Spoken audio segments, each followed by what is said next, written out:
Hello, ladies and gentlemen, and welcome back to Under Construction. This is episode number 37, and we are out here at the swamp. We actually have no comments today, so I won't even worry about that. We've got the NCS livestream again. Nobody said anything about that. So, and I did a little sound check myself. I listened to a little bit of it. Seems alright. So, anyways, with that said, we have a number of projects that we can start working on. The first, of course, being the swamp is going to need lots of work done on it, of course. That's a never-ending project. I feel like we're going to be here for quite a while. On top of that, I started doing some old right-of-way stuff here. Let me switch over to the route layer. Just for the sake of it, before I forget. Installing some of these trestles, which would still exist. This one was already here, but I moved it slightly. And just showing how the right-of-way may have looked. That's going to be really the only recognizable portion is those guys over there.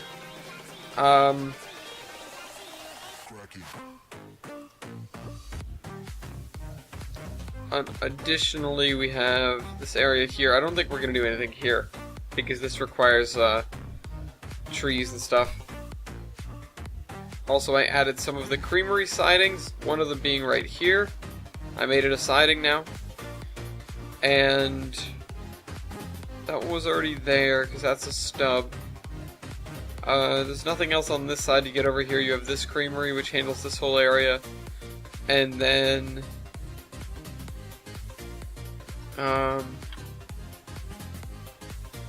this one right here, which handles this one where there's the other creamery over there. I think there should be another one, but that one just handles everything on this side. You'd think I would throw one down over here, maybe. Either way. Once we get over here, there's going to be a lot less in the way of giant stands of trees. Or at the very least, they're going to be boxed off by, like, stone walls and pasture. I'm going to turn that down for myself. The other area, so we have the swamp, we have this area which we need to work on. This area is where I might actually jump in today because I like the idea of getting more of this scenery done because I think it's good looking and it has the potential to be extremely good looking. And of course the final place is over here, which I believe, I'm not sure if it was on camera, but I added that. And we started doing all the buildings. So we have the buildings, or a number of them are in place. I think I threw down a couple more, including this corner store. And the rest of it is going to be done up with houses and stuff like that. I think we have all the commercial here that a town this size could really need or use. This, I'm not sure this belongs here. I don't remember what. Oh, this is a grain thing. That's right. So, anyways, at any rate, we need to start working on something. I don't think I'm going to start down here. And in fact, like I said, I think I'm going to do up here first. So, spent like a minute going over each of the things and other stuff. But this is the area that I'm most excited by right now because it's very close to, you know, where we come out of Olive. It's close to the edge of scenery that currently exists. And that, you know, that sort of means that this is the direct extension of the scenery that we have done. It's the kind of thing that's, you know, fairly important for us to work on because it makes for a better experience for people that are driving out of Olive. You know, maybe we can slack off down the line there, but, you know, this is coming in. It should be all done up nice and nice.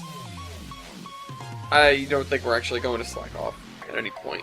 But, you know, for people in my immediate friend group who tend to end up with copies of Thulbrand, you know, before major releases are done on the download station, that's what this is good for. That's what this is best for, because it's, and for my own purposes, it's nicer to run through area that is done, and having all that area done is nice. Alright, the other thing we actually should work on is just the run down here, which the first thing to do, and now I'm getting away from what I was originally working on, but really we should be working on this whole area. I should be, taking things one section or area at a time, and this is an area that needs work. And also this tree is on the wrong side of history. It's getting chopped. Wow.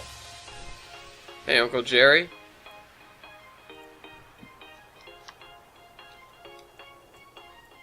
Alright, so I'm going to take care of this. We need to really clean this up. Also, let me keep an eye on this. This is what I'm really trying to watch, because with Tane being turned up, it really consumes everything I've got in terms of computer. It used to not be as bad, but that was when we weren't actually running it as hard. When I had the lowest settings on and stuff like that, especially, no shadows and low render distance and everything like that. So I can get, twice as many frames as I did before, but it's at the cost of actually, now the bottleneck is elsewhere, is what I mean. It's not with my hard drive anymore, it's now with my CPU, so that's going to be, I think I talked about this in a different video, that's going to be probably the next thing I'm going to upgrade, either that or my RAM, because I'm always running out of RAM. And that sort of means, also what I'm going to do, where'd Audacity go? Nope, I have no idea. Alright, never mind. We're still using Audacity, by the way. See, I was playing something else, and the audio fell behind a little bit, and that's not good. That shouldn't be happening. Right, so, here as well, we need some grass. Actually, I want to use this ground cover real quick. Just cover over that little patch right there. Come on. Come on. There we go. Okay. Grab that. And then this. Alright. So, we're getting somewhere. And if it feels like I can't control the mouse, or the camera, because it's swinging all over the place, that's because the inputs are actually being lagged out. I'm not able to control the inputs as good as I should, or as well as I should, because my processor is maxing, and yeah, fun times over here. No, this is not one of these build-up computers that can run anything and can just take everything in stride, especially when it comes to Tane. This is very much a, well, I'll do what I can with it sort of setup. Which I can turn things down when I record for, the Iron Horseman. But here I like to get the full experience, because not only am I trying to show off how beautiful this map is, convince people to download it and play around on it, so that I can get more feedback on it to make it better, I want to be able to take in exactly what people are going to be seeing when they play this route. And that means I need to keep my settings not high, but high enough.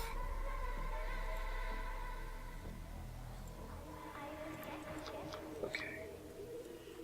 So, alright, so we're going to need side slope, whoa, texture, which is here, I think. Unless we just, no, we didn't. Okay, this is right. Yep, this is my side. This is my embankment texture.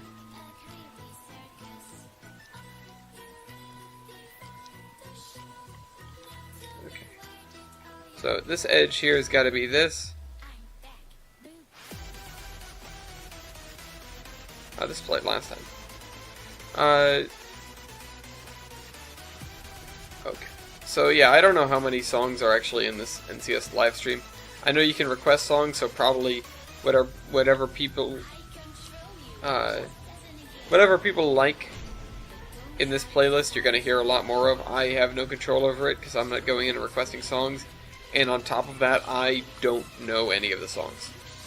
This is the kind of thing where, because it's no copyright sounds, if you know a song, like if you've ever heard it ever, you won't hear it on here. Because you've probably heard it on the radio, or on Spotify or on iTunes or whatever, and I don't think you can get non-copyrighted songs up on those platforms. In fact, I'd be kind of surprised if you could, because then I don't think it's going to make very much. I think you have to have that to charge for it, and on top of that, if it's not copyrighted, there's nothing preventing people from completely going around any paid model, subscription model, yeah, you can just get access to the songs if they're not copyrighted, usually.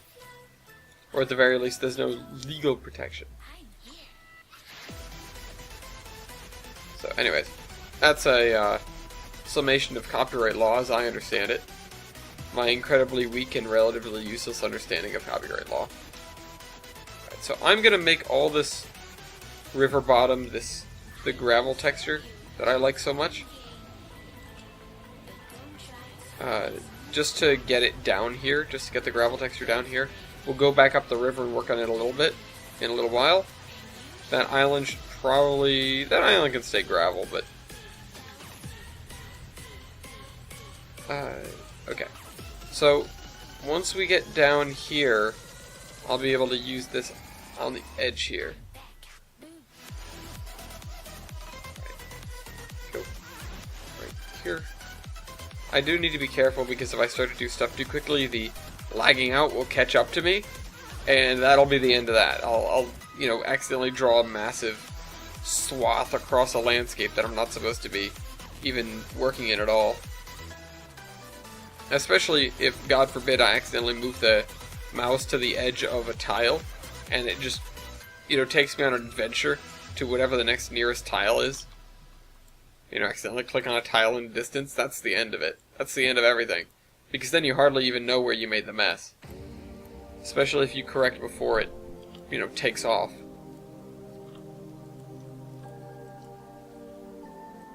Alright, so I'm gonna get my... What is this?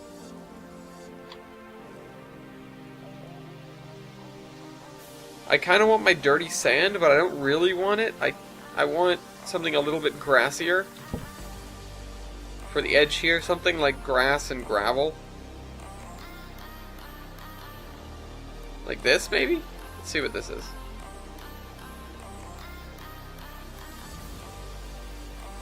Alright, follow my cursor.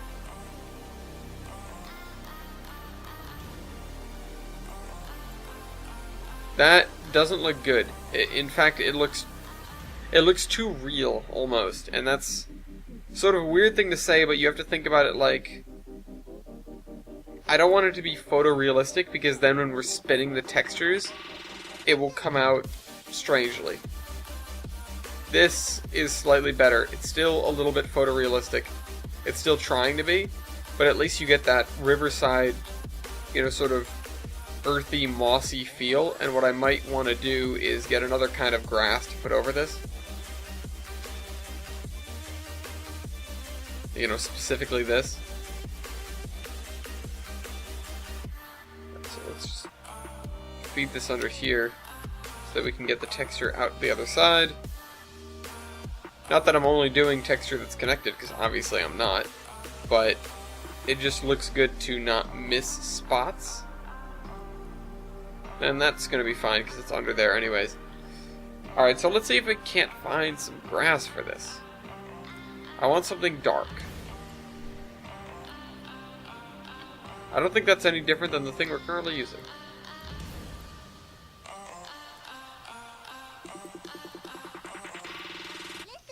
No, I'm actually not convinced that it is. Ah, here we go. We've got brownish grass, and it's not like dead brown, it's just green-brown, and it actually matches, it's almost identical, honestly, with this color. So, that's a good find. And at least means that we won't have a flat bit of land. And that's really what I'm trying to avoid here. And by flat, I mean, you know, something with texture that doesn't have something else on top of it. Because unless you're looking at concrete, which we've got objects for that, pretty much everything in nature is stuff growing on stuff. Why did the music stop? You'll very rarely find just a flat, uncovered surface. Okay, music's back. Most things you see, you'll either see a forest or a field, you know, unless you're looking at desert, in which case it still might be covered in, like, scrub grass, and, you know, it won't be covered, but it'll be present. Deserts are particularly boring, and honestly, when, you know, I do more of the beachside things, you notice I don't really put anything on them, except for the occasion in the swamp where the stuff that's farther from the water has a little bit of grass on it. And that's, you know, that's sort of what I'm getting at. It's the stuff farther away will have the opportunity to have grass on it because basically, if there's an open spot in nature, something's going to try to grow there. Because that's the prerogative of things, is to grow everywhere, as many places as possible.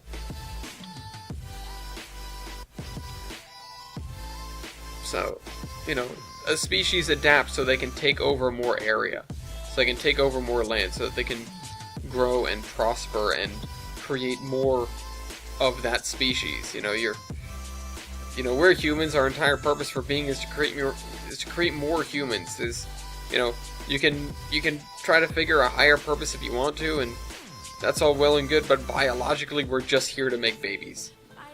You know, we evolved to be the way that we are because it is the most efficient baby-producing machine that we could come up with that has all these other attributes. And, you know, to the point, I think we've done pretty well at that, considering there are, you know, 8.5 billion of us, and we just keep making Earth our playground, for better or worse. Let's see, do I want to... No, you know what, I'll just push the scrub sand all the way up to the edge of the forest, and then I'll fill it in with my grassy sandgrass. What I also want to do is I want to create more areas where we actually do have sand along the edge, so this right here, I don't know why I didn't cover it initially, but now it's going to have sand on it. Same with this area here. And because we have straight sand, it's not the kind of thing that most plants can root in, so it will remain as sand, it will not be covered.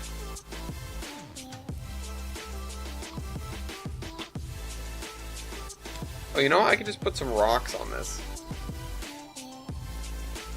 Alright, so let's put down some of our scrub grass.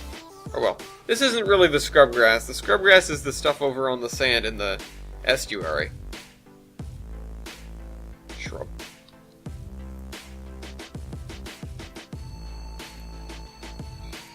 Okay, so, and I'm making up, I will admit, I'm making up names for things as I go. And I will forget them, and we'll get new names for things, and, you know, especially if I decide to name a little building or something, like, we can name them all, or we can, like, put a name on them that you can see from the map, but if I don't do that immediately, I'm going to forget whatever that name is going to be. Also, you guys can feel free to name shops in Olive, or, you know, whatever, houses. Because we can name all of them. I can put a question mark and put a name on them, and, you know, we can get some lore out of that. That'd be an interesting thing to try and create, just lore from house names.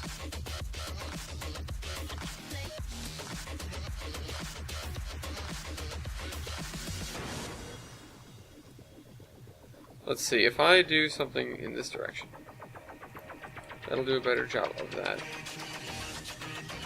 The other thing I need is This area is a little bit too green. There's still a little bit of grass texture poking through, so we need to gravel that up slightly. Right here. Although maybe that should be sandy because it's right at the water level. I don't know, I've seen stuff like this. I don't necessarily know why the trees wouldn't come closer to the edge here, but I decided that they wouldn't, so they're not. The other thing I do want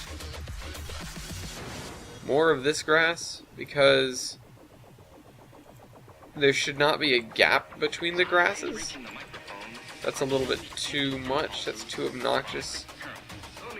You don't want to be able to see that. It should be seamless, if at all possible. I talked last time about how, the transition between scenes is sometimes tricky, and it's something that you need to work on and pay attention to. And it's the kind of thing where you're going to fly by this, and you're never going to notice, consciously probably, oh hey, look at the way that he blended this grass into this other grass. Or, in another route, same thing, unless it happens to be right by an area where you end up parked, there's a station there or whatever. Usually people aren't going to be stopping to appreciate the way the route looks specifically. However, people will recognize, and you will recognize as a player, when there is a really nicely done piece of scenery. It won't be because you sit back and analyze it, it'll be because you see it and go, oh wow, that looks really good. There may be areas in a map where they're particularly photogenic and you like to go there and take screenshots for the screenshot competition or something. But by and large, that's not going to be your interaction with your average Trains map if you like to actually play on it. If you like to play on it, you'll probably be driving around and you might look out of the train, but you probably focused on, okay, I need to go here and do this, and I'm behind schedule, and, all the things that come with running a job in trains, or, in real life even. Not too often that engineers are allowed to stop and look at their own scenery, or, look at the scenery of the area through which they're passing. Alright, so I am going to sandy up this corner right here. Come on. Yeah, these smaller streams are a lot more volatile with their width. That's something to keep in mind. Although, once you reach a certain flow rate, the streams do their damnedest to keep their width almost constant and just flow and flow and flow. It is sort of a fact of nature that when you don't have that much water flowing, it's going to pool up and then it's going to speed up and narrow down, or it's going to do all these things that water likes to do when you send it over very uneven terrain. And the reason it'll do that more than a river with enough flow, because a river that has quote-unquote enough flow, I'm saying it has enough flow because it's enough flow to carve out the land. It's enough flow to erode the land it's dealing with enough to, sort of uniform, or create uniformity in the land that's traveling through. Or at the very least some very pronounced riverbanks. And, pull all the stuff out of the middle of the river and stuff like that. You see the Hudson River, and yeah, it changes size over its run. But what it's really doing is it's just conforming to the bedrock that it's busy whittling away. And the Hudson River is barely a river anyways. The Hudson River, especially as you get to certain portions of the valley, it is technically a fjord. It's one of the only fjords on the east coast of the U.S. And I don't remember the exact dictionary definition, geological definition of a fjord, but I do remember that we've got one here, and that they are incredibly unusual in areas where you don't have a lot of mountains. And, call them what you will, the Appalachians are a mountain range, but they're so incredibly old that they are the anemic grandfather of mountain ranges at this point. The Appalachians are home to, not up here, but some of the oldest mountains in the world that still exist and are recognized as mountains. Aside from that, most mountain ranges are fairly young. In a geological way of speaking, they're fairly young. But they are. They've only been around for X number of millions of years, where the Appalachians have been around for longer. And, I don't actually know the age of all the mountain ranges, but, some mountain ranges you can still see them growing, or still know that they're growing. The Himalayas, for example, are getting taller all the time, on average, because what's happening is the Indian plate is still very slowly and inexorably crashing into the Asian plate, and is thus, pushing this mountain range up. It's creating a divide because the crust of the Earth is getting bunched up and pushed vertically upwards. And that's how basically all mountain ranges form. And eventually the plate will, cease to move, or it'll have expanded itself, and you'll have either a set of mountains directly on the coastline, which would be if it expanded itself, because then you ran out of hard,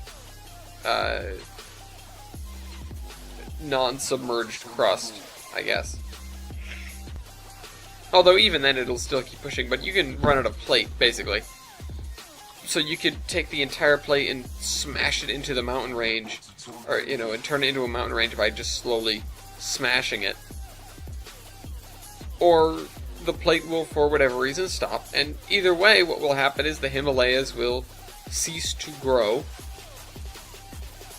and then they will no longer be a growing mountain range, and then they'll turn into something like the Rocky Mountains, where they are still quite tall and imposing, but they're not getting any bigger right now. I don't think the Rocky Mountains are getting bigger right now.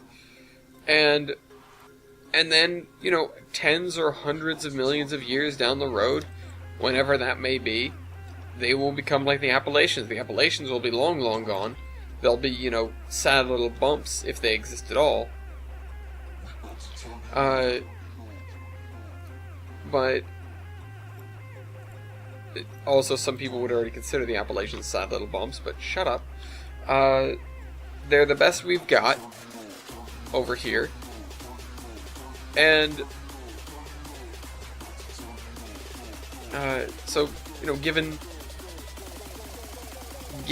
that, you don't have, if you have a relatively old mountain range, you give the time for stuff to erode off of the mountain, and thus end up depositing itself.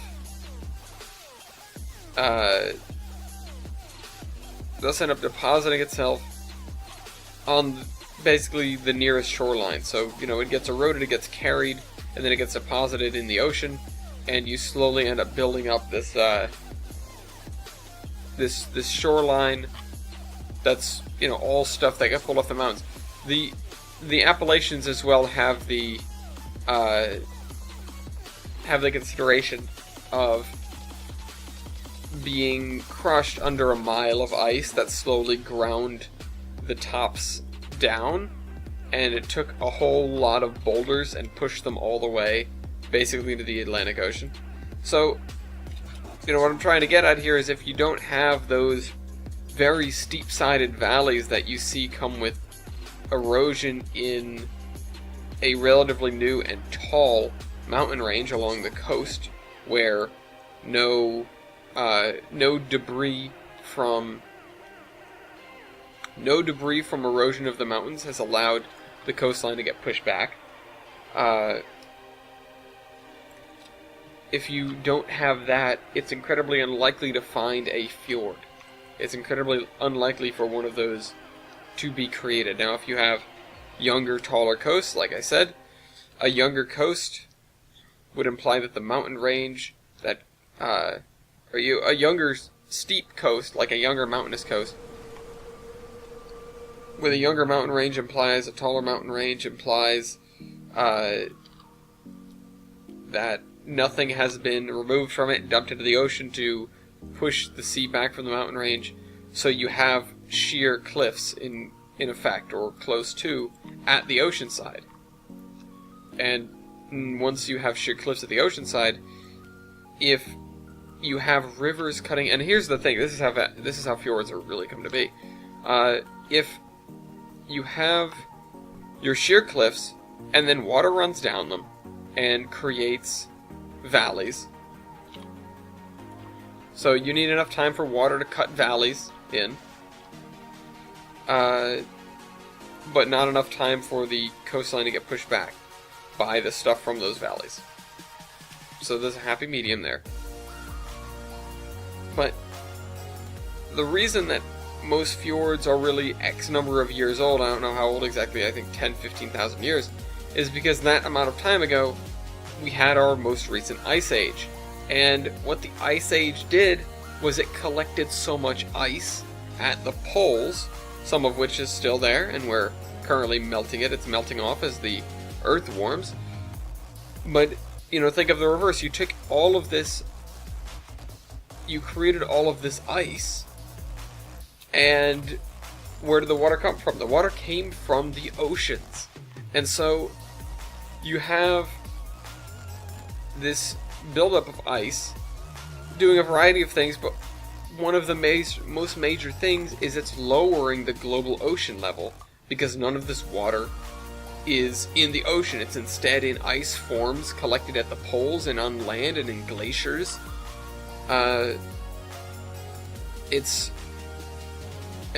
Moreover, it's also weighing the continents down, but that is a geological effect that we can ignore for now in this discussion, or monologue, I guess.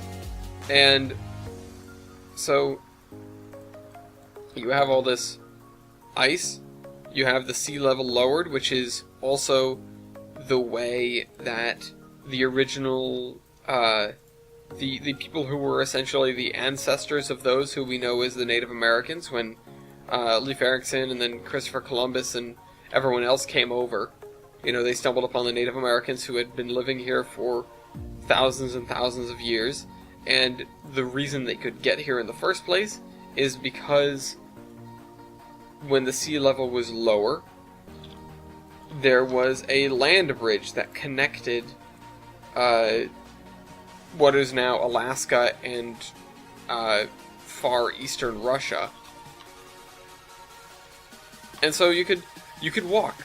You could walk from Russia straight to Sarah Palin's backyard, and that is how the original Native Americans came to be. They walked over the land bridge, and then as the Ice Age ended and the ice caps and glaciers started returning to normalcy, the sea level rose again, and it covered the bridge.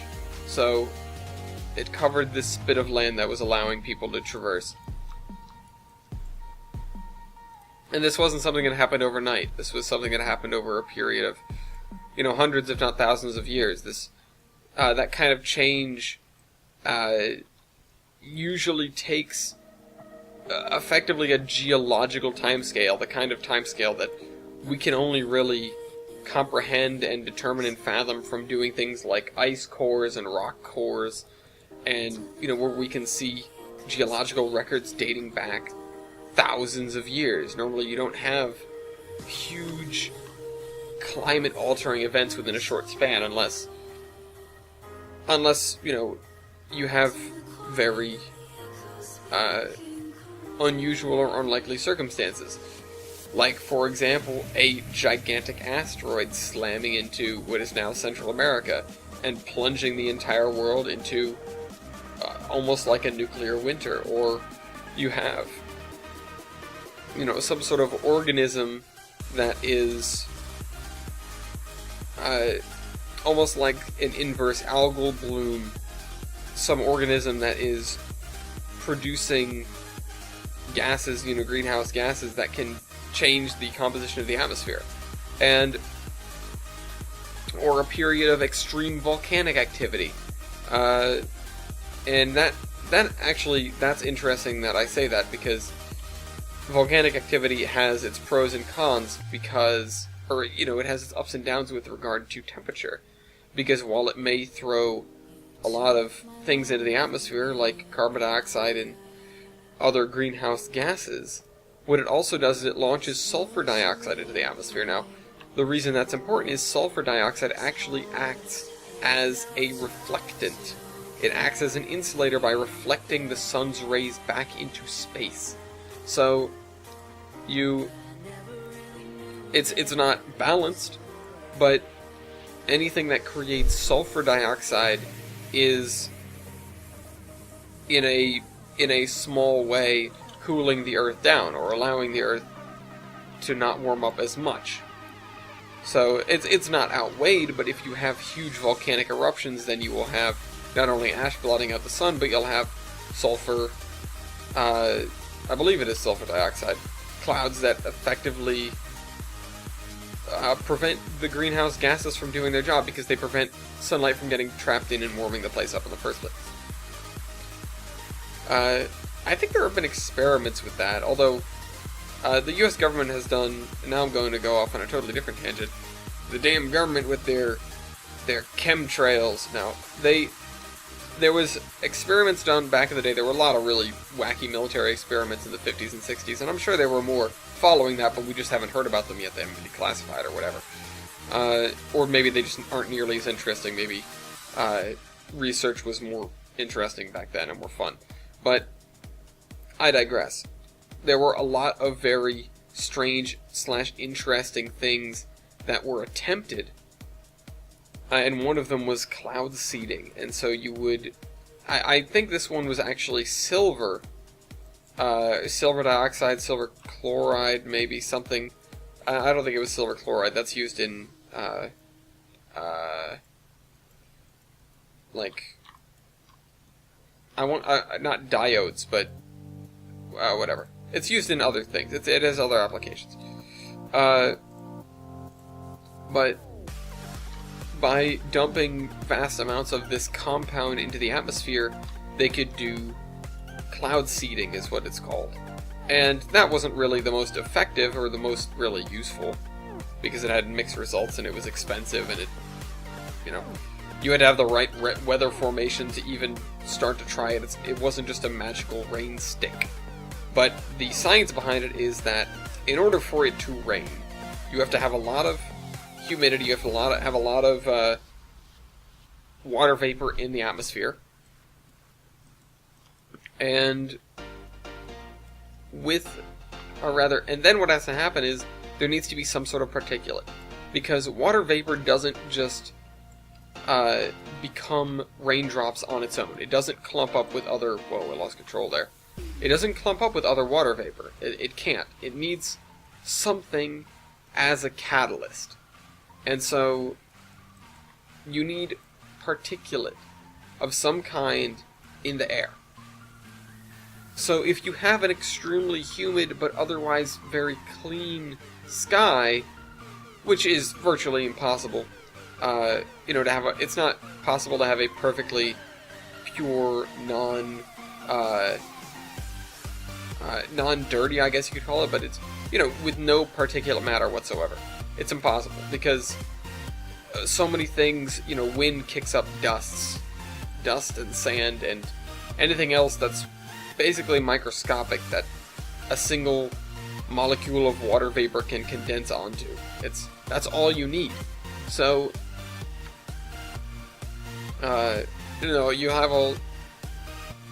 But if perchance you have not enough dust and detritus and single molecular solids or otherwise very small particulate matter floating around in the atmosphere, what you can do is you can cloud seed. You can literally go up there and you can dump a whole bunch of X compound into the atmosphere, and if it is humid enough, and if conditions are right, especially if the area is experiencing a cooling down period, because cool air can hold less moisture than warm air, so the air is oversaturated and needs to get rid of some of its moisture.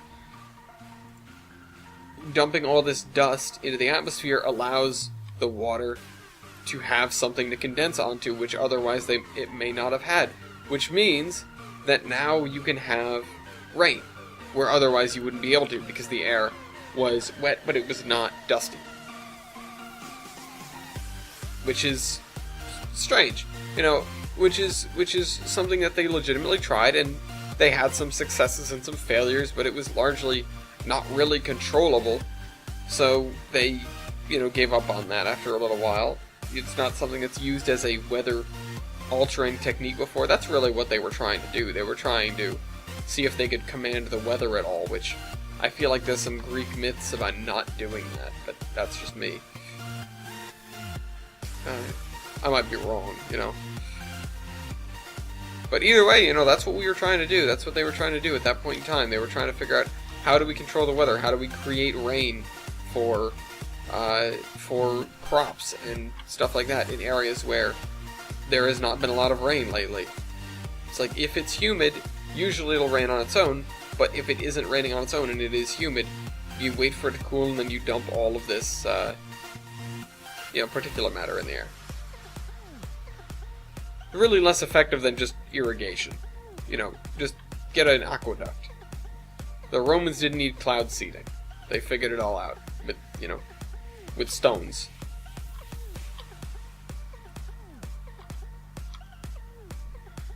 Wow, this area is looking real good. I'm loving it. Ba-da-ba-ba-ba.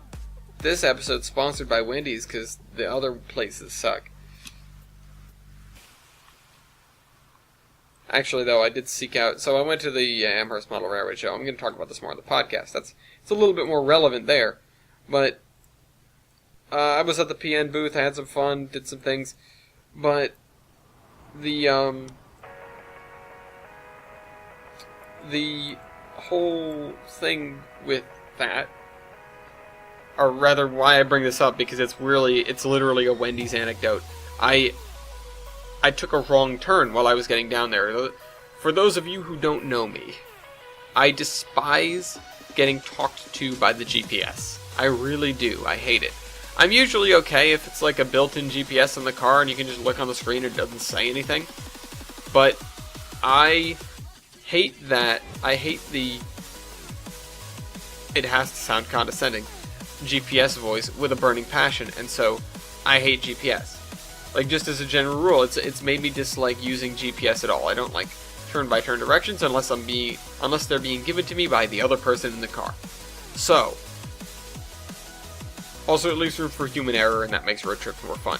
Anyways,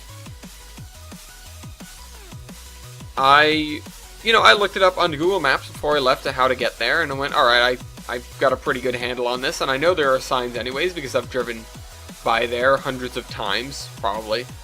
And I've seen the signs, Eastern States Exposition this way. It's like, alright, that's easy. I know how to get there. And so I'm going down the road and I come to a fork, and I know consciously that I should be going to the left, but instead I end up going to the right by accident. I think I must have been in that lane, or I just figured, oh, wait, is this way? And then I went that way and realized, oh no, I'm dumb. Of course, it's the other way. So, after having done that, I drove like 2 buildings and there was a Wendy's. And the reason this is important is because the other guys that were traveling to the show on that day, on the day before, I wasn't going with, but we were just both going to the show. And they were looking up fast food places nearby to get a bite.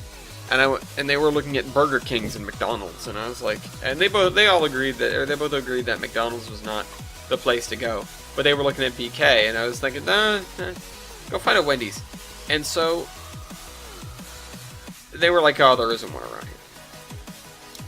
There is one. I found it by accident. In fact, I think I must have known. Like, that's why I drove that way, because I heard in the back of my mind that hot redhead from the commercials, like, come eat my Baconator. And I did. But I did that on my way out, because I drove in there, I was on my way to the show, I didn't want to be, later than I was already being, and I know there's always a massive line to get in. And not like a human line. The human lines are usually quite short, but the car line wraps, all the way down the main road.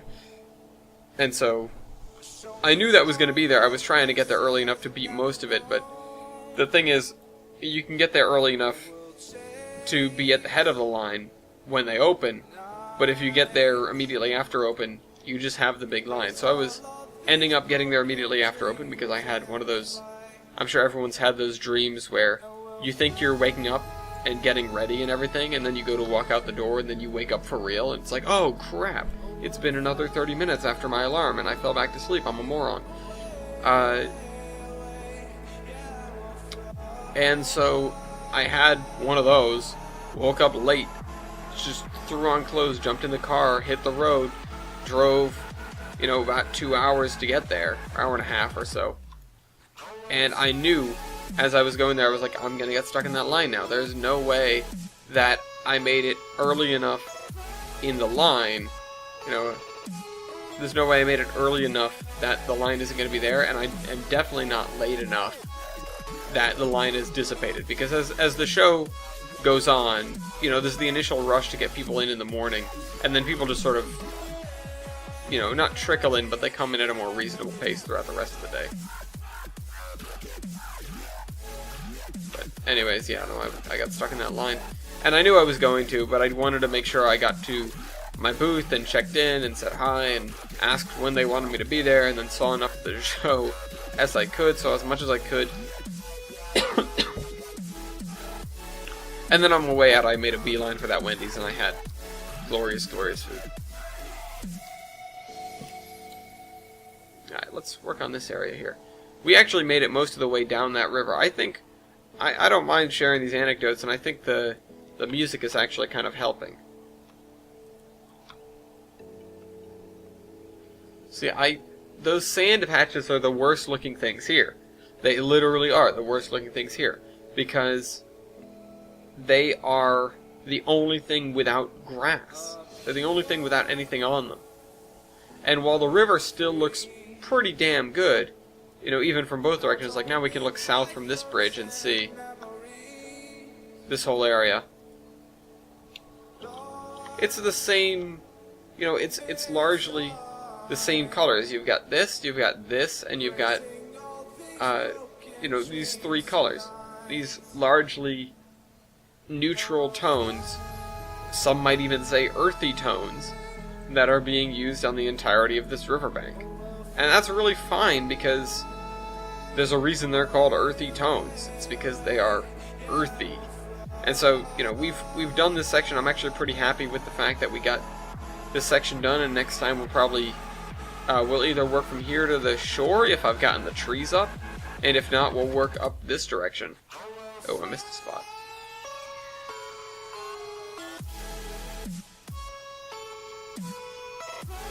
Yeah, this is going to be interesting. Like I showed off last time, I already started doing this. Also, why is that like that? Okay, never mind. Which, speaking of which, we should probably do some terrain work here. I think I'm going to real quick toss in these guys, so that we can start trying to mend that gap. I'm thinking if we should go over on this side of the hills and not that side.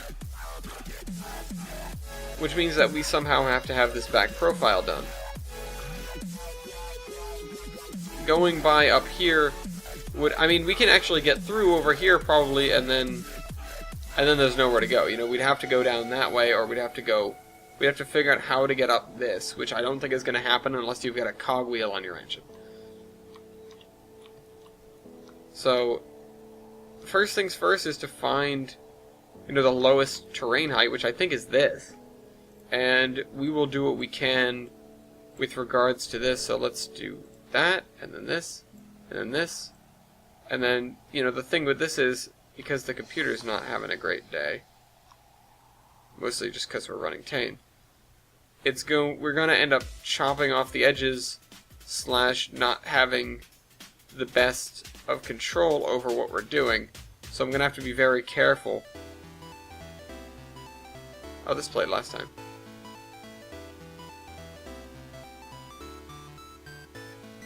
Either way, so we'll have to figure that one out. That corner, it's going to be its own problem.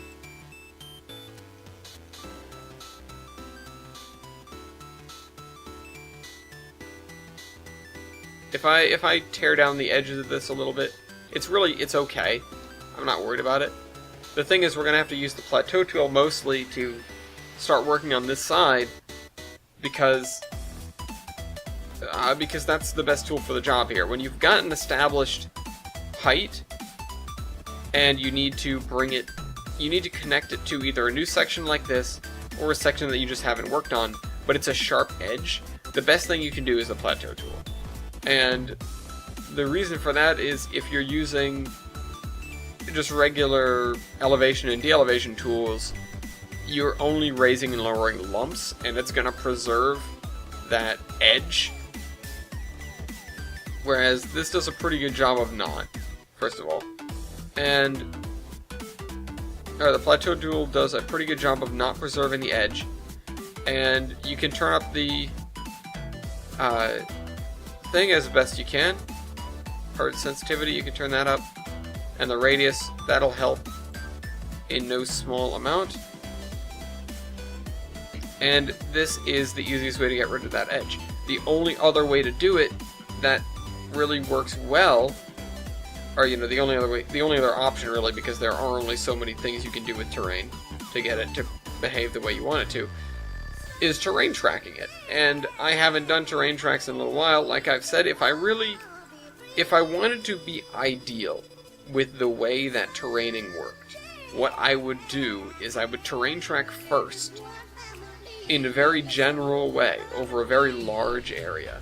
And then once I was done with that, then I would come in with the height tool and do stuff that wasn't as general. So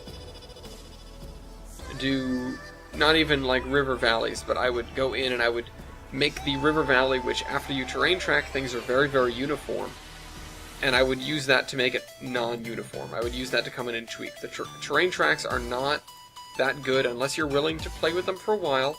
They're really not that good at doing minute details and fine things. In fact, I learned that early on with terrain tracks, but that was okay because I didn't do a lot of that. I didn't do a lot of fine detailing. I was, working on the TV and ARR, and it was like, okay, we're going to build a giant mountain.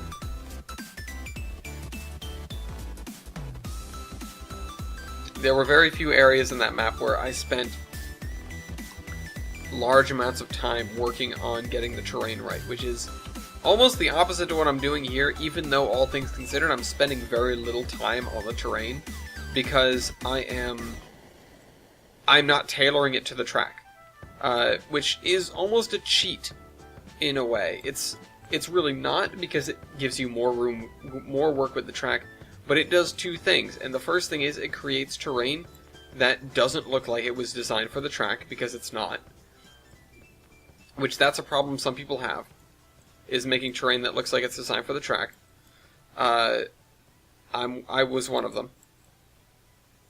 And it also creates... Oh crap, so it doesn't look like you have terrain that was designed for the track, and additionally it lets the railroad be created organically. So what I mean by that is it allows you to have a railroad that finds its way through the landscape like a real railroad would. So you have a lot of cuts and embankments, but more importantly, you have a lot of turns and then straight sections where you don't need them. You start to think like an engineer, and by that I mean like a civil engineer, when you're building rails post-terrain, and that's kind of the thing you do in a tycoon game, and so, you're playing your own mini-game by doing it this way. But, it allows you to have a land design and a track design that are not independent, but are dependent on each other in the correct way, in the right way, instead of the land is dependent on where the track went and not the other way around. Now, if you're thinking of it like almost meta-wise, yes, the land is dependent on where the track goes, because if the track wasn't running back here, I would never be building this land. But the specific shapes of the land itself, yeah, that's up for grabs. That doesn't change. Alright, so this area, so we have connected it with the plateau tool, I think, as good as it's going to get. We have mostly alleviated the edges, which there are still some hanging around, but they are minuscule enough that, well, you can only barely see them through the map, and that may change later anyways. And you're going to be covering them probably with trees anyway, so it doesn't matter. The other thing with the plateau tool is it's really good for creating either craggy things or this whole host of terrain types and shapes that was a mistake. That are really difficult to replicate any other way, and especially the craggy, sort of cracked rock sort of appearance, where you have land that is very, very, very uneven, and the way you accomplish that is you'll turn the plateau tool up. You'll have a high point and a low point, and you'll use a rather small plateau tool, or at least a medium-sized plateau tool, and a very high sensitivity and very quick strokes of the mouse. And when we work on stuff where it's with rocky terrain later, you'll see that come to fruition. You guys will see that happening. I'm certain of it. There may come a point where we use terrain tracks during this. For those of you who are in the audience that don't remember the Temeros Vale and Anaconda days, or even don't remember the Iron Horseman days, Iron Horseman route days, I should say, for all the time that we worked on that route, whether or not you watched the series. For those of you that do not remember what terrain tracks are, or never got to know what terrain tracks are, I can demonstrate, but in short, it's when you use the raise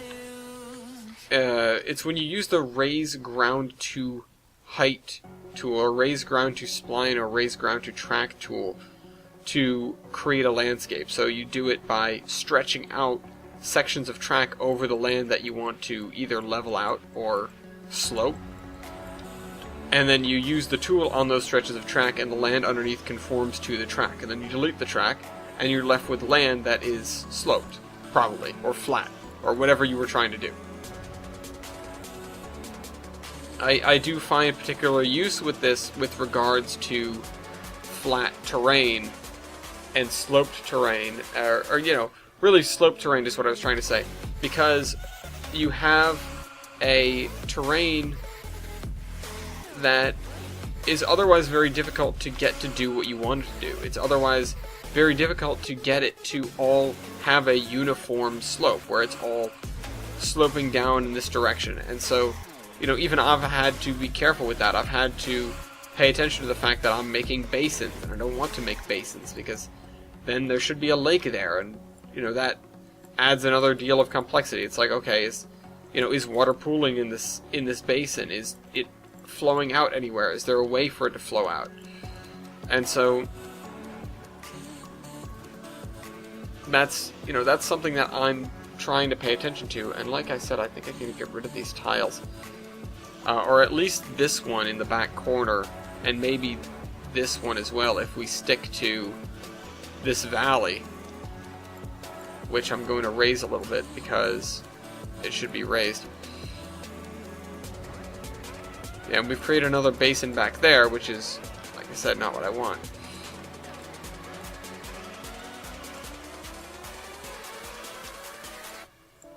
Yeah, I'll create another range back there if it starts to look like we're not going to delete those tiles.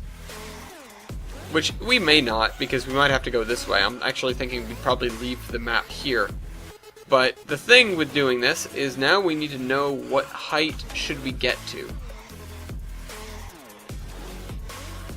which, you know, probably about this height. You know, we need to get around the back of these mountains. We need to get to over here. So, honestly, I should just start placing tiles down to show what area we have to work on. Oh, what did I just do? Yeah, it's fine. That belongs there. So, at the very least, what we need to do is this. So those guys, and then probably an extra set of tiles here. Because those are our buffer tiles if we don't swing too far out.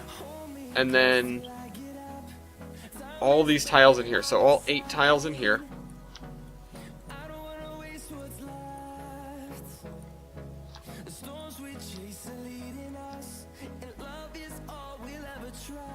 And at least this, if not, you know, another set of tiles back there.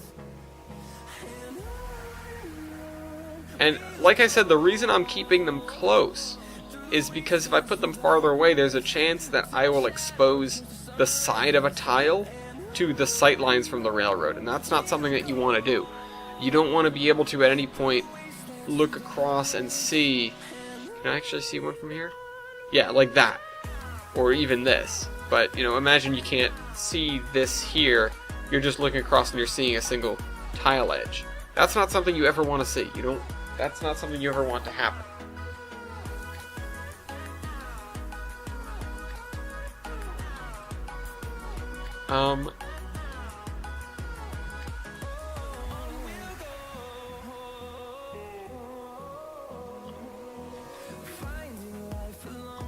So the other thing is we need to start building up a higher base elevation. So now the thing that you can't do in trains that I really wish you could, although that statement begins a laundry list 100 miles long.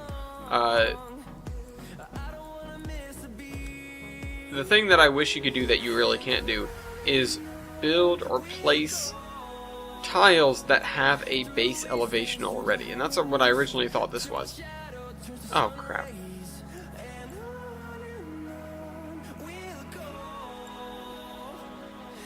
Not show this warning.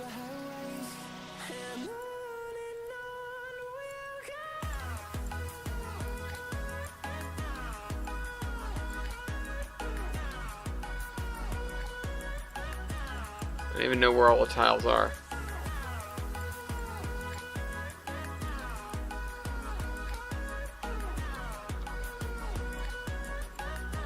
I'm just trying to, yeah. Always do 5-meter grid. Sometimes I'm fairly certain that I've forgotten to do 5-meter grid from place to place. Oops, didn't mean to turn that on. And then it doesn't look all that great. So I actually kind of wish there was a display of some sort. Now the thing you can do when you are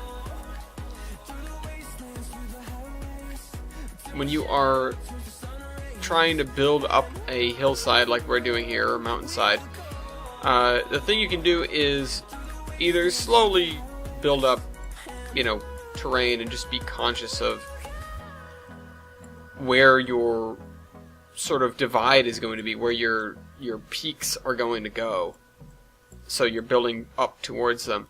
Or you can do train tracks, or you can do sort of what I'm doing, which is a hybrid of the first solution and what I'm about to say, which is either plateau tooling, use tooling, I guess, using height tool,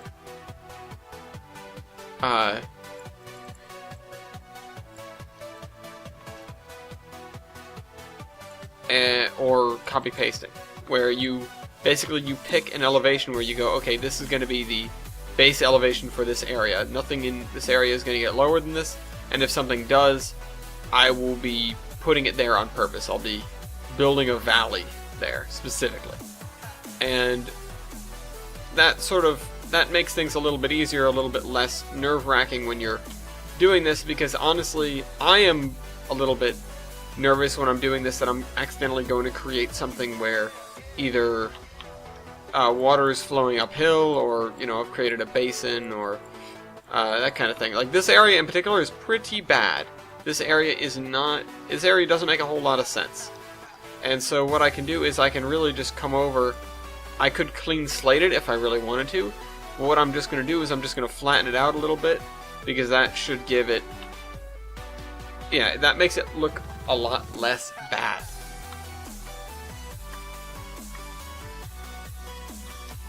Now the other thing is, so we've got this area here, we need to pick a base height for it. Now I don't think I'll build into those areas until we have a good base height to build from, and by base height I mean that that height that you grab a slab of and you copy paste, or you grab the height of and you know, start plateau tooling, or use height tooling. Now remember, we're only trying to get over a rise here. This was the solution of the VMR when they decided that they weren't going to go through the swamp. And so we end up going around the back of the swamp, and to go around the back of the swamp properly, you end up having to go through here instead of out here, because this area was also deemed too unstable, which they eventually built a road through, but, you know, that's because the road could handle, like, this grade here. Which isn't even that steep, but it's, you know, it's more than you could probably do with a railroad easily.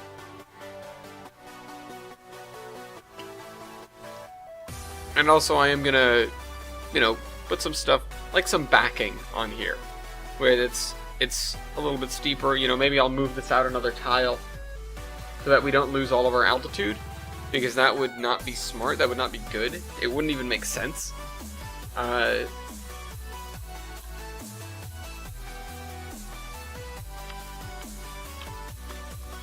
Alright, so what height have we got back here? We've got 29. What height have we got over here? 41, okay. So that is a rise of 10. That is honestly not everything that I wanted in this section. I admittedly wanted more. And we could do that, and I will just have to, you know, make a higher base height. But the trick about building a base height is when you come here to do that, you have to make sure all of the edges that you're working on are that height or higher, because you don't want to accidentally be creating a cliff. So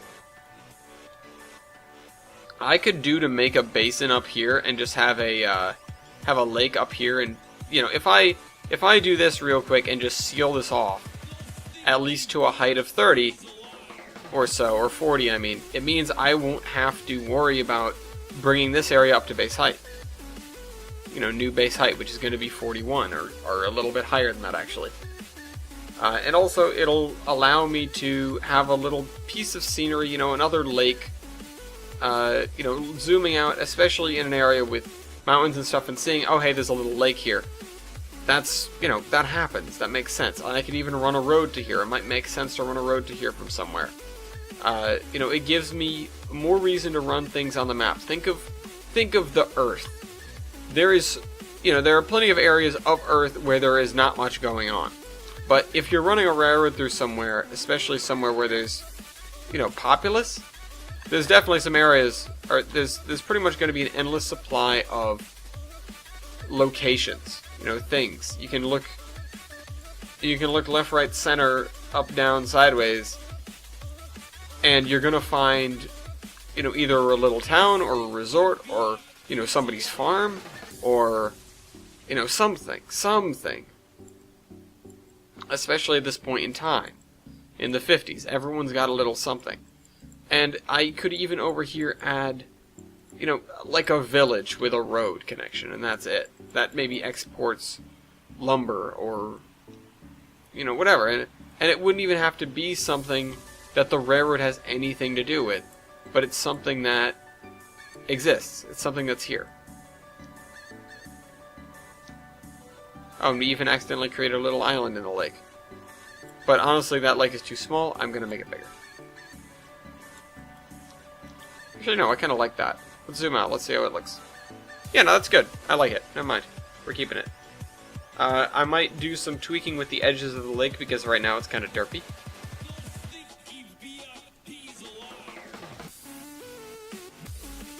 Alright, like so. And we'll narrow this inlet up a little bit. That looks good. Now it's looking like Australia. A little bit upside down.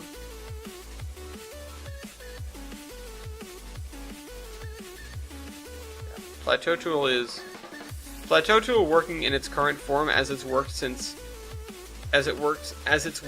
trains 12 and onward is, you know, as much as I groused about it when I got 12, much better than it worked in 06. 06 it was like the use height tool, where it just created a flat area. And even then, although I believe there was something else that you could get away with in that version that would let you... No, I'm not sure there was actually. It might have been terrain tracks. I might be thinking of terrain tracks.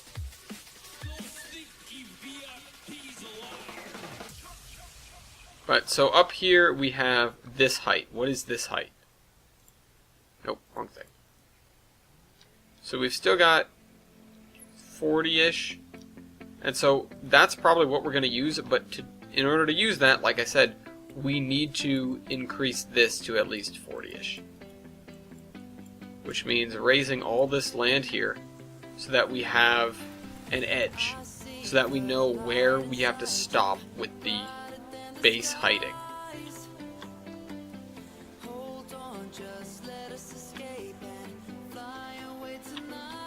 You know, this should be the lowest point in here, aside from that area there. And I think it is. Except for maybe that over there, but that's okay, because that area over there specifically is a place where I could thread a road. And, you know, that's sort of what's running through my head. I might build a little village over there. It's not going to have a rail connection, it's only going to exist to be cute. And, in fact, I could make it like a tourist attraction or not. You know, I could do a lot of things with it. I'm thinking like an old Sturbridge Village, if anybody's ever heard of that. It's in Massachusetts here. It's in, you know, middle Massachusetts-ish. Although to a Bostonian it's Western Mass, because it's west of Worcester. And it is a town that is in the 1830s. It looks exactly, you know, as close to as it would have been at that point in time, Old Sturbridge Village, or as a town in that location would have existed, because it's not an exact match of any particular town, but it's, oh crap, there was a slight oversight right here. Let me just plateau tool that out. Like, I want to get rid of these edges as best I can, because they will show up on the map if they're too pronounced, and it won't look very good. Yeah, see that? You see it? I see it. And it doesn't look awesome. So actually I'm going to up the sensitivity on this, because that'll help me clean it up. Although honestly, it doesn't really matter. You'll see stuff like this on the map. It won't matter nearly as much when you've got this camouflage, almost. And also, we're looking at it from terrain view, which means we've edited this terrain. In Driver, I'm not sure if it looks the same. Because if we don't edit the terrain, it just looks like this. It looks like this gray.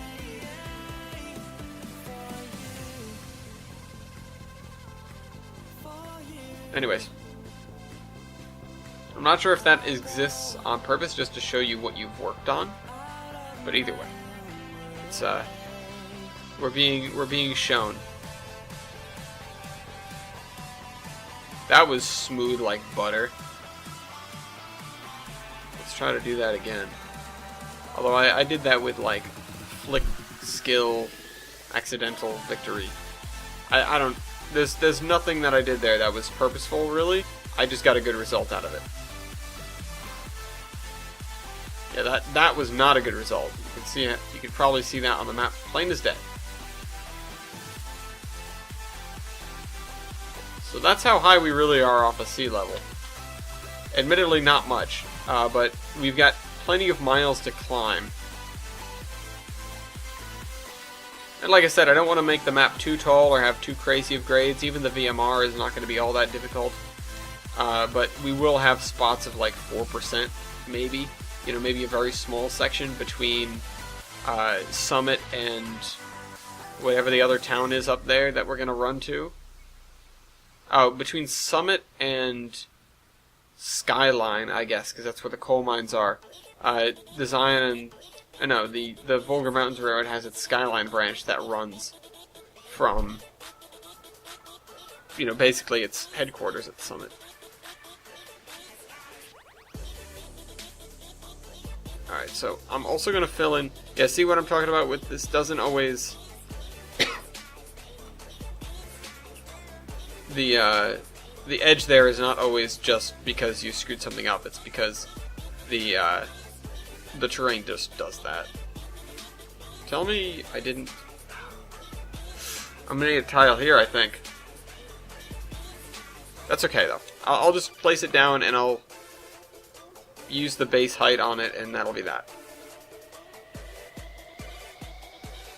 Oh, crap, I just took a chunk out of that. Remember how I was worried about doing that earlier? I got a kick out of the song because it has the stupid Metal Gear. Okay, so let's just continue along here. Now, I have to say, oh, you know what? It's probably just because the microphone is farther from being tucked under the screen. But the microphone used to, believe it or not, receive most of its static interference from my old monitor. And I don't have that monitor with me right now. I keep it at home because I brought this monitor, or I bought this monitor for the sake of being able to plug both the computer and my Xbox into it. Because other than that, I didn't have a way to play my Xbox at all. Currently, I'm not playing my Xbox because I don't have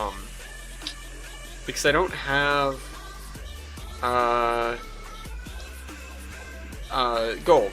And I kind of wish I did. I could go out and buy it if I really wanted to. I've got stuff left over from my birthday and Christmas and all that. Like, you know, it's February. I still have plenty of gifts left over. But anyways, because I don't buy things even when I probably should. But anyways, I digress. I would love to be playing all the new Battlefield expansions right now. I haven't really had any place to get my fix for shooting things, because even the game that I play currently that has shooting things in it, which would be Elite Dangerous, is A, not the same thing, and B, in space. It's not the same kind of shooting. It is first person, but you happen to be in a spaceship the whole time, which is not the same thing as a World War I biplane. Now, I could always go play more War Thunder, but I'm really bad. And I mean, I guess I do play tanks from time to time. I played the other day with a couple of people. They're just tooling around at extremely low level tanks. Which, you know, there's things to learn there. For people that are new to the game, there's a lot to learn. Like, and even then, I've been playing War Thunder for so long, I've customized so many of my controls.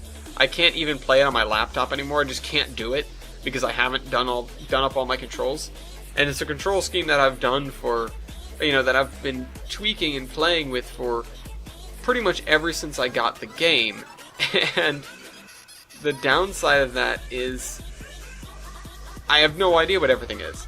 I know it when I use it, but I can't remember off the top of my head, oh, this key is this key is this key is this. It's just in the moment I know what I set. Oh, this is an interesting one. Okay, so we have to get up here, and we're going to use straight curve method of planning our route.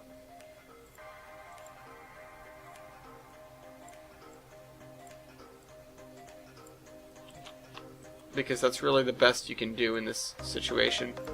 And then that is a tight curve.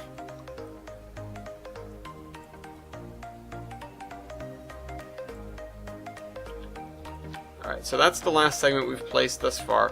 Where does it And we need to get over here. I'm gonna put a mark here.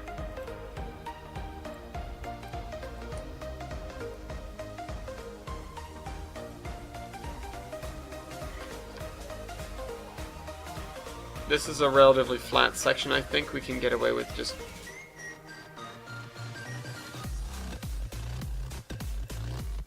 I think we can get away with just going this way. Although that is way too damn tight.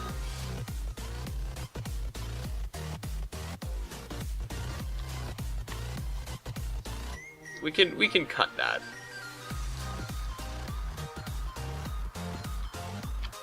There's a... Yeah, this is not good because this is actually... It's not continuously sloping. We're not really getting any higher here. We're going up 10 meters, yeah, but in between we've just got effectively not hills. So I am going to have to raise this and this so that it makes sense that this is the only way through. This is also... Again, it all comes down to water. It all comes down to water.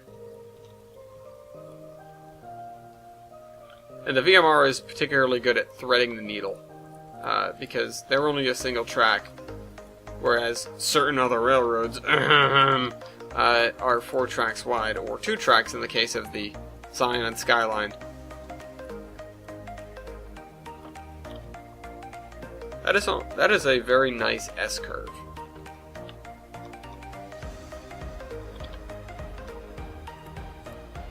I think I'm finding a new like height that I want to be working on. It's this right here, but that means we're gonna need to basically redo everything else because, you know, like, this is too low now. We're not increasing enough. We're not going uphill enough in this section.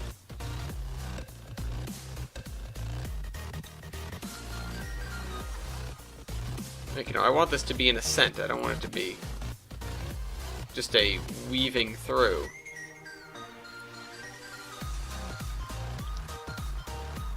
Which, you know, this is to an extent building, how did I call it? Building the world around the track, but I'm really just, the track is reminding me about how unconvincing this section of the world happens to be.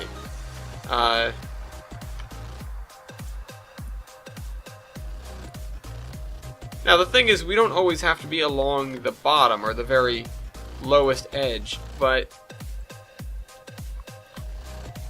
it makes sense that a railroad is going to choose the path of least resistance, which is almost always the lowest area. But if we have to get over something in the distance, then we will want to hug an edge. Then we will want to hug a cliff face or a hillside or something. So that is something else. That is something else that we're going to have to think about and work on. I really do just want to get over here. So what is this elevation? This elevation is like 40 something. This is 39. And this over here is 42. So I actually quite like 42 being used as a height, because then we don't have to come back down immediately. Actually, 43 is even better.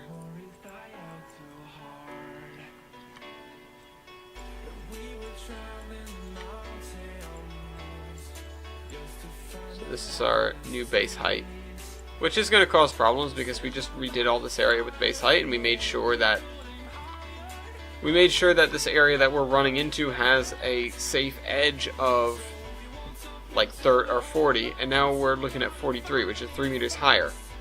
Which really only presents a problem right here where I said there was a miscalculation.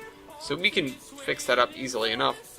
What I'll probably do is leave this base height as 40 for a while and just try to stay up using hills.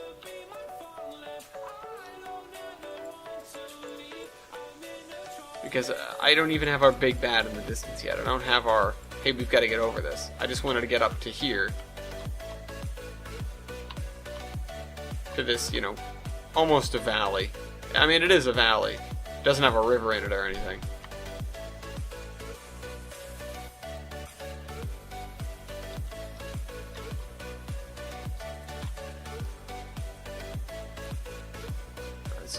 here. We're actually going to end it right there because this is another flat section. That has a grade on it. Yeah, it does.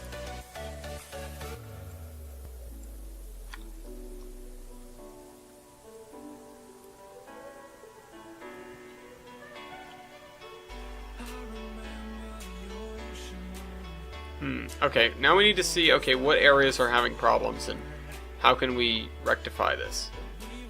So, we need to get up to here. I think a 1% grade might do it, but let's find out.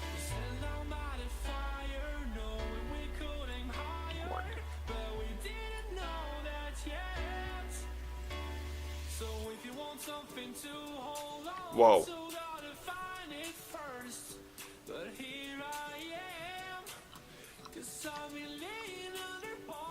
I think it actually did work.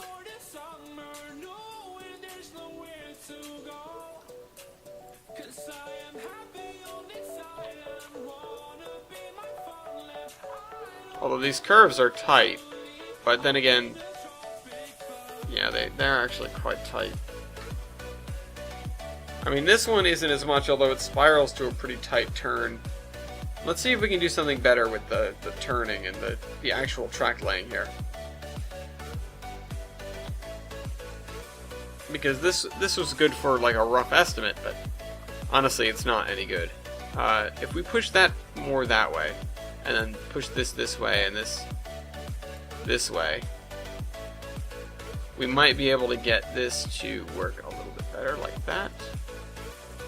Either way, we're going to have to snake through there, but that overall is not nearly as bad as the other curve that we have on the line already. Which, for reference, is this one right here, the kink.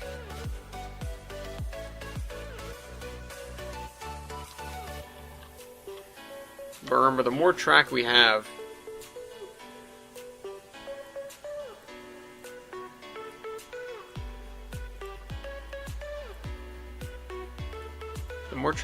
the more we can increase in elevation.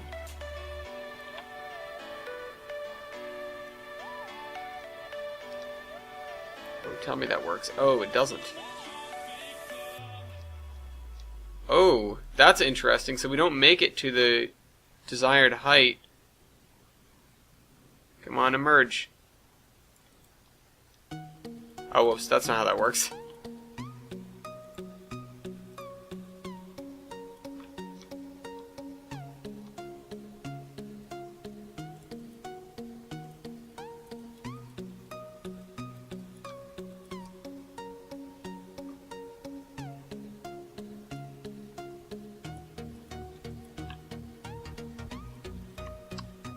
This area, this is something where I should be looking into pipes and stuff, because honestly, there should be a lot of water flowing through this very tight section.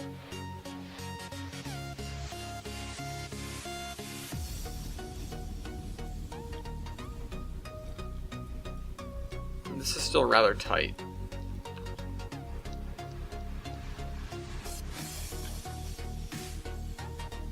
I can pull it back a little bit, that's what I'll do. Which means we need to actually undo all of everything.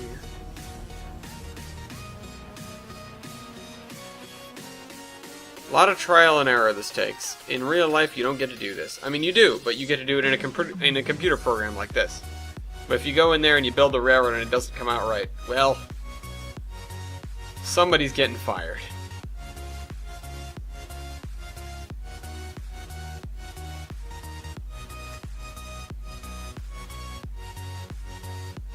And then this needs to be drawn out to about there.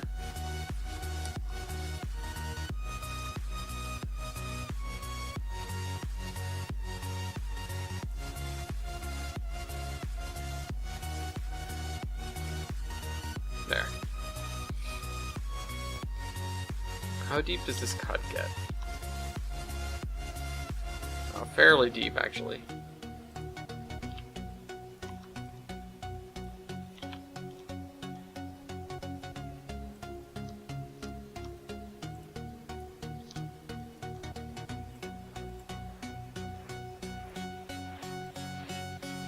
Right, so we have this now. This is actually, okay, this isn't bad. I like the way this came out. Although I feel like I could push this more to this side. Just building straight across on an embankment is not really VMR-esque, actually. They would much rather stick to the sides and save the money than come across this way.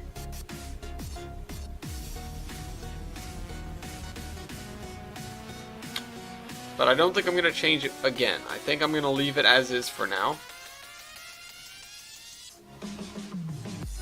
Because I've almost made it to the desired location. And they got a bunch of stuff from climbing up this anyways. I would actually really like to put a waterfall there and run a river down this, but I did not leave space for it. There just isn't enough room. Which I think is going to be a constant problem with this because, yeah, it makes sense to have the river run and stuff like that, but it's going to be tough for me to figure out, okay, what's wide enough and what's not. You know, this I thought it was and I thought it wasn't, and, you know, also there's no place for a river to empty out here. We already worked on this. But this is the kind of area where this could and would become flooded very quickly and very easily.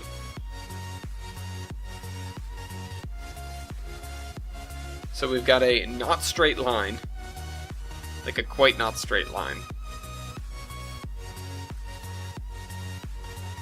And now we have to figure out how to actually get past here. But I think I'm going to save that for later. Let's go work in the swamp. I don't really feel like working on Mason's Landing. It's going to be a son of a gun. It's also a town. We've done that, you know, for a bit of time. And it's really not going to be host to the same kind of suburbia houses, I think. Although we're probably going to be using some of the same designs. Just, you know, only, you know, a couple dozen of them instead of God knows how many houses we actually built in Olive. You know, it had to have been at least a couple of hundred. At least 800. I'm not going to go and count them now. If anybody wants to, be my guest. I know we've got Fish Lake done. This area does need grass and stuff. So let's get to work. I feel like if you're working on a route, your life is either going to be trees, grass, or buildings, because terrain, you do it and you're done with it. Track is the thing that everyone loves to do, so you just get it down, you know, when you're having fun, and then it's over and you've built all the track. And then you're left with the scenery. And it depends on what kind of route, what area of the route, or, you know, what area of the US or what kind of climate you've got going on. And it's like, okay, so, you know, pick your poison. Did you choose to be doing stuff with grass? Did you choose to be doing stuff with trees? Or did you choose to be doing stuff with lots of buildings everywhere? And it's great because I've got all three. So effectively, I need to be on the lookout for assets from all of these types of things, from everything. And actually, I'm gonna perpetuate this very thick spline along the edge here because this is very stagnant water.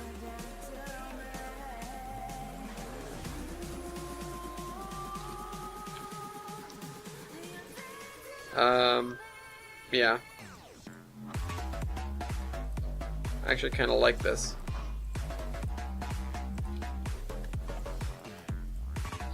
We just need to keep it varied enough so it's not clear that it's just a bunch of lines that I drew that are almost, you know, more or less parallel.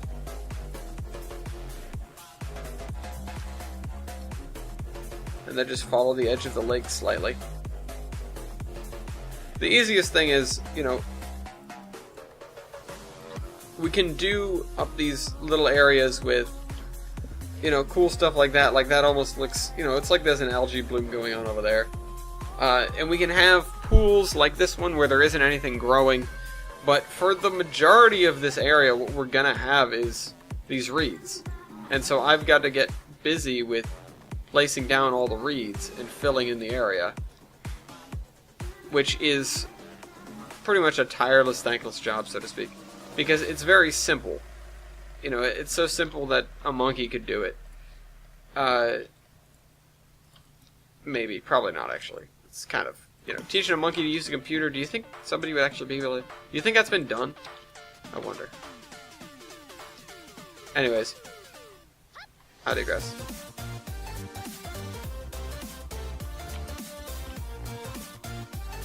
You know, I just need to fill all this in because that's all it's just all gonna be covered with this. There's no two ways about it. We're gonna have large stagnant pools basically that are covered in reeds that all pretty much look the same. But it's gonna look good because that's just what it looks like. And in fact, in a lot of cases, it looks even worse than this. It's much more reedy and it's just flat, pretty much featureless grass that is cut by a few channels, which I should maybe extend a channel further back into this. But this is, you know, there's no water coming through here. This is just basically a gargantuan tidal pool. See, the thing I like to do is name these terrain features, and there's nothing I can really do to do that. I can't put like a landmark on the map. I could always drop a sign in the middle of the water, like we're in SimCity 2000 or something, and have a big signpost that shows up on the map then with a description. But it's like, really? Should I though? It's the tentacle fish. That's what it really is. Because it doesn't like have a fish tail. It just has almost like a bottom fin, but it looks like tentacles.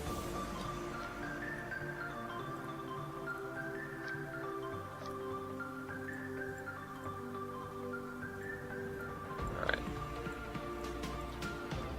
So we're going to follow this up along the edge with these guys, because these guys, as I established, are for extremely stagnant portions. Alright, so we've almost got this lake filled in. And then we'll move on to the next lake, which is, of course, the beginning of everything, because I just started detailing this area.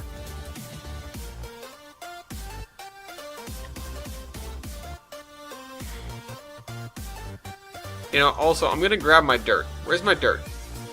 My regular dirt. I don't think I have it here. I need to go get some. Dirt. I don't even have that here. I have it here, though, I think.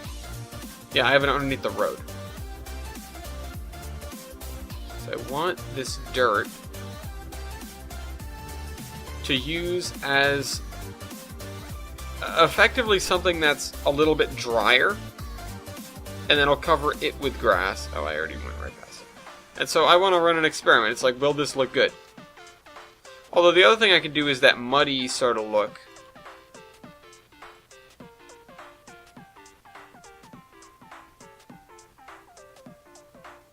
Alright. So like this. It doesn't really look good at first glance.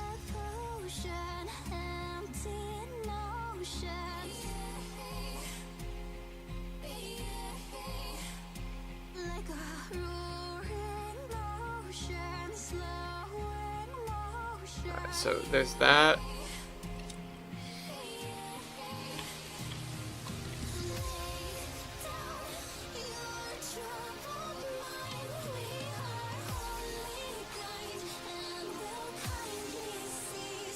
That'd represent like a higher portion, but the question is, what do I put there? You know, I need to find a particular kind of grass, and not really trees, that's a little bit thicker and looks like it would survive on this kind of section. And I'm painting with a very small brush. I'm okay with that, but I'm aware that I can make it larger. So we'll do that for this.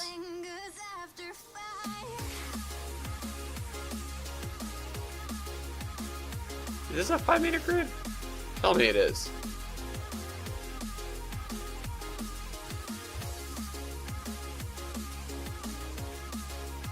It is. It is, okay.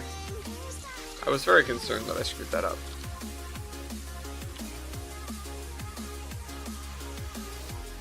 Let's finish this lake. No, I need to not bounce around too much between the different things that I'm doing, because the amount of time that you spend going back and forth and like acclimating yourself to the different projects is basically time wasted, you know? I could sit down, you know, I could have done the entire town of Olive, I could have banged out block after block after block, if I really wanted to sit there for, you know, a whole free day or whatever. But, and I feel like I could have done it a lot quicker if I had just gone block by block by block, which I mostly did, but there's still the few, you know, the times when I was like, you know, I'm going to work on this, I have an idea for this, I'm going to do this. And I would get distracted by this, that, or the other thing, because I really, you know, I didn't have it in me to work persistently on Olive for that entire time. Or, you know, on the town specifically. And I can totally understand if somebody got tired of me working on that, because I was in the same boat. I just knew that we had to finish it, we had to get it done, and we had to get out. Because I knew that if I didn't sit down and finish it right away, what would invariably happen is I would go, I'll come back to this. And then I wouldn't. You know, it's entirely likely that if I had put that project down and started to move down the coast, I would never come back to it. And so, you know, when you have the opportunity to discipline yourself like that, you have to do it, especially in a situation like this where I'm trying to build a mega route and there's going to be a lot of places where I just want to be done and move on to the next place. But you have to finish your work before you move on. You have to have all your meat, you know. You can't have any pudding if you don't eat your meat. So, you know, I had to finish that area, I had to finish what I was doing there before I moved on to another location, because there's, you know, there's a significant chance that I would not feel incentivized to come back should I have wandered off.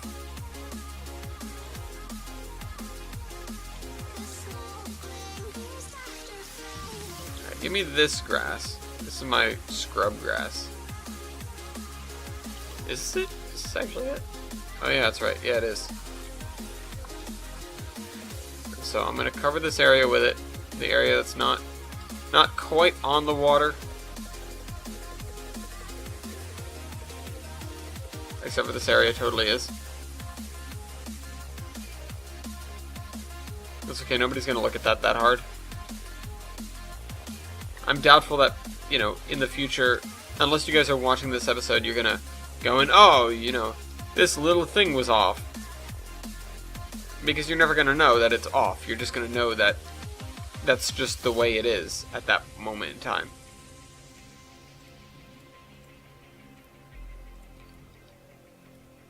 In that location. Let me push the edge of the ground cover inward, or the, whatever you want to call it. This. Because it doesn't look great the way it is. But the other thing is, I do need to figure out, okay, what's going to go here? And I think my answer is starting with these guys. And what I can do is actually, and this just sort of hit me with the way that area is set up, I can put these guys down, I can put these guys down as like a base coat, so to speak. You know, cover this area with them, and I'll do a sort of sample area, I guess, just to see how it turns out. So we'll put this down like so. We will grab the next thing, which is going to be these thicker shrubs, and we're going to put them just inside. And so we have now this buildup of shrubs here. And if I can find something similarly thick but slightly greener, that's a fence. Now, it's sort of the question of, can I find something that actually feels like it belongs here? No, not that. This is dry grass. This is grass sedge. Okay, we're using that already. Grass 244 is green. Yeah, that is actually really nice grass. I'll have to use that somewhere.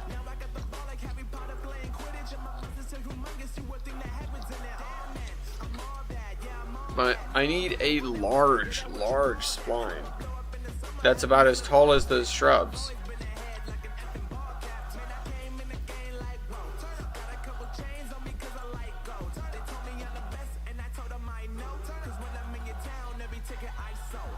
These old JVC splines are not ones that I want to use. See, I don't like this. You know, you should have to randomize them yourself, or at the very least, it's important to. Oh, these are really good though. Nettle. Oh God. If anybody's ever had a run-in with stinging nettle, you know why I'm hesitating with that. Let's see, can I actually use any of these? No, these are the really small ones. They're cute, but they're not what I need. And so I can really go...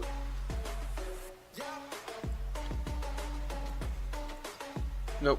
I thought I clicked on dark green. I didn't, though. So I could honestly fill this in like this, and that's not that bad, actually. As long as I get everything covered like it should be, that's really not a problem, and it actually matches the color palette pretty well.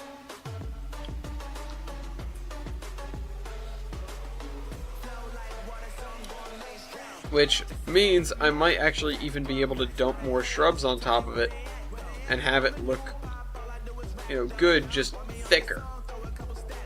Which that's really how you get the thickness here. You just lay over several identical or, you know, similar splines. Yeah, and it looks like there's more vegetation there, because there is. There's more stuff packed in there. And, you know, it makes sense that you have this transition of, okay, from this to this to that. You know, it's like this area you wouldn't really want to walk through, but closer to the edge, you know, it's better. It's more tolerable. The other thing I do want this, because that edge stuff is just not enough on its own. It doesn't look good enough on its own. And that's why I grabbed this spline in the first place, if I recall correctly, and I figured it looked good in certain areas of the water. But then again, most of these are nondescript enough that they look good pretty much anywhere. And that's the best thing about it, that's the best part about it, is that you have these, you have this area that's covered in relatively nondescript splines, which are, you know, they're not fancy, they're grass splines, they repeat, they can be mixed. And that's sort of the key to all this, is finding a set of splines that you can put almost anywhere and they'll look like they belong. So this is, again, we're working in this direction because this is where you're going to come in from. And we've made this much thicker now. But honestly, this is not... I don't like this. I'm changing my mind on this. I really don't like it. Because we're just getting out of olive and we have this kink. And, you know, we just sort of come up here and we just meander a little bit to gain this elevation. And that... I mean, I guess. Like, I guess. But it's not... You know, this isn't very VMR. We just sort of made this. And... I don't know, it doesn't follow the terrain well enough. I don't know, I'm gonna be thinking about this for a while, but this area may leave me unsatisfied. And, you know, it's okay if that happens. no area has to be perfect, and certainly not all areas have to be perfect. We have a lot of area on this map to make up for this very small stretch of VMR track. I'm just kind of glad we have more of it now, and I'll be sure to come in and put down grass and dump trees all over it later. But it's just something that I have to acknowledge, that it's like, this is not very VMR. This is very, this is almost Zion and Skyline or Gilson Eastern, because of how, you know, the turns are not very sharp, which is good. That'd be the ideal. But how this is set up, where it has that long straight section, you wouldn't do that. You would probably either zig this way and then do a cut instead of an embankment and then come up that way, which I think could have been a good one. I could have done that. Or, you know, you'd try to follow this edge like you're doing, but, you know, actually closer to it. So I might rework that to make it look better. I don't know. You can tell me what you guys think, if you like it or not. It just feels almost out of place. But then again, they did stuff like that. You know, even poor railroads like the Rutland would sometimes go on a limb and make a serious embankment or causeway or whatever. And you know, it was, there's at least a prototype there. It almost makes sense. And it can make sense. It doesn't really need to be changed. Could be, though. I need to finish encompassing this, because there's no way, with the way the progression works over here, there's no way this would happen.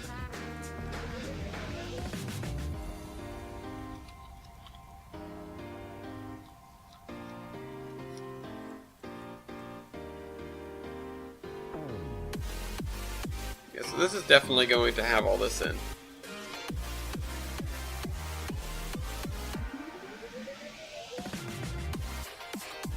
With very little sand. I don't think there's going to be hardly any sand on the inside, unless there happens to be a particularly fast-flowing channel that would prevent things from growing. But anyways, let's take a couple minutes to head down here. Oh, that's a long distance. You know, I'm getting used to it, but it is quite a ways to go, and I'm actually really happy about that.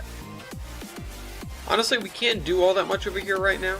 At least I don't think we can, because this is the area. Well, we can start putting down houses, I guess. House. Yeah, we can do that. You know, have one out here, which, you know, this makes sense to have this house here. People here are going to have relatively large plots of land. What is this? That looks cool. I think I'll put this out here. So it's a fairly detailed asset. QLD. Yeah, this looks like the beach house, which means I will put it down here at the end of the road.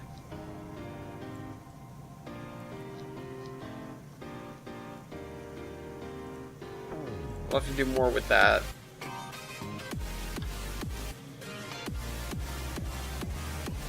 Going to face the main road.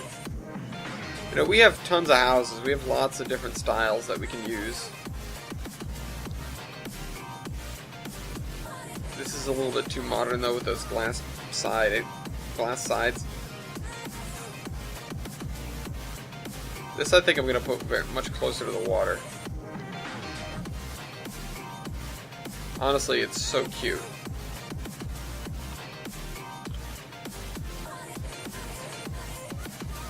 It just feels like it doesn't belong anywhere near, oh.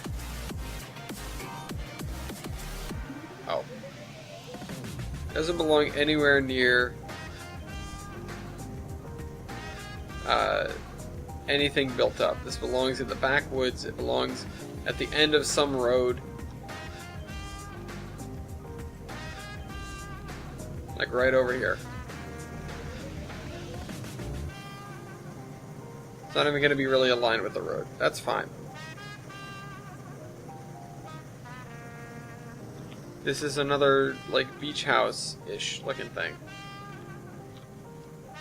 Which means I'm going to put this over here instead.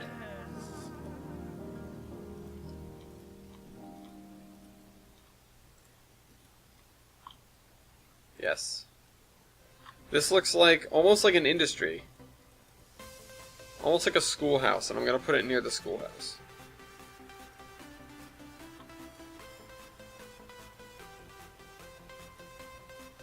You know, once we've gotten, you know, a few dozen buildings placed down. This almost looks like a farmhouse, actually. Yeah, it really does. Where would this go? Where would be, like, the oldest part of town? Probably over here.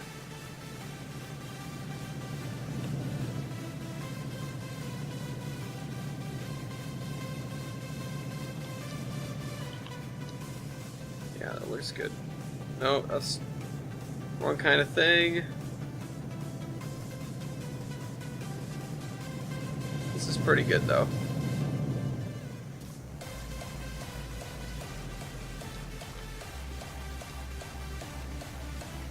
Alright, so North Yorks, no.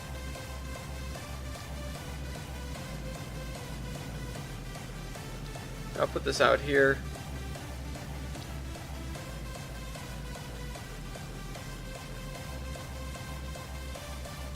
Okay, so those, like, house number, those are like beach houses almost. I'm gonna move this closer to this part of town, but farther from the road itself. No. I mean, this is cool, I guess. It's gonna be closer to the water.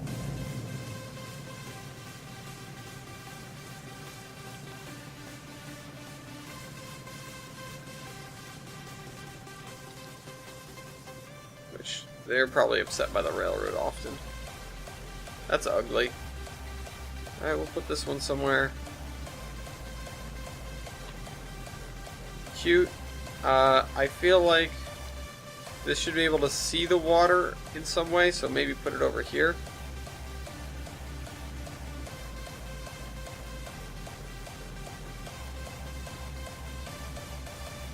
Oh, here's it. Nope, nope, nope.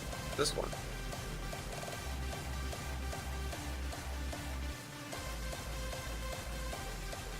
Seaside cottages that otherwise are... Yeah. This actually looks like it belongs there. That's a little bit colonial. Yeah, we'll put this derelict house somewhere. But where?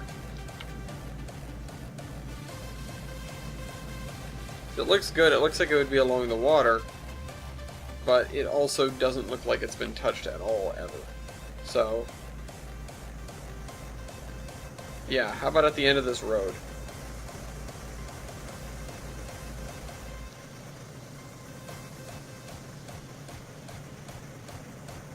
And then, you know what we could actually do? We could actually block off the road.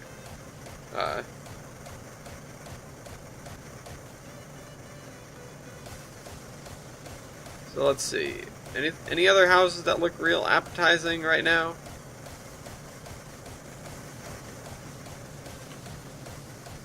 This looks way too new. But then again, they did build a lot of houses in this era, so...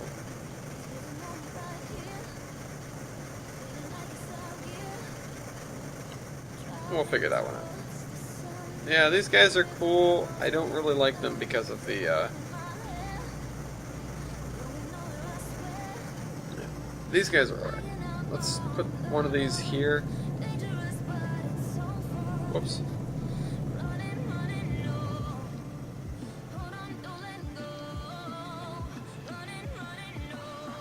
Yeah, these houses would be the kind where, you know, you've got this window here and it overlooks the water. So you've got these shoreside houses. And then you've got these, which are the ones that are scattered along the roadway, but they're usually pretty far back. They're like there. You know, it's a real walk to get your mail.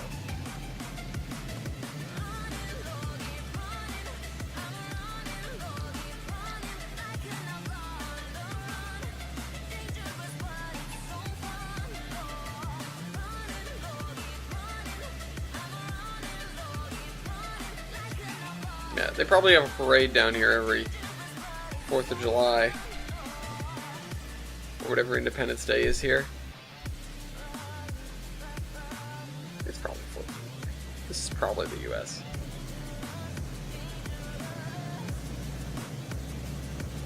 Probably. You know?